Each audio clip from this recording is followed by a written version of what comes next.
Hi guys, I will show you on this video how to install and use Net IPTV on a Samsung Smart TV.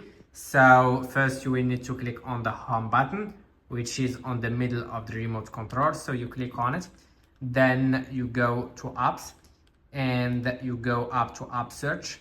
Then you look for Net IPTV. So I will type Net, then add a space and type IPTV. So it's the app which is showing here. I will select it, then click on install, wait for it to get installed, and once it's installed, click on open, and the app is currently loading. So to make it working, you will need to buy a playlist, and you can't find on the first comment the website from which you can buy a playlist.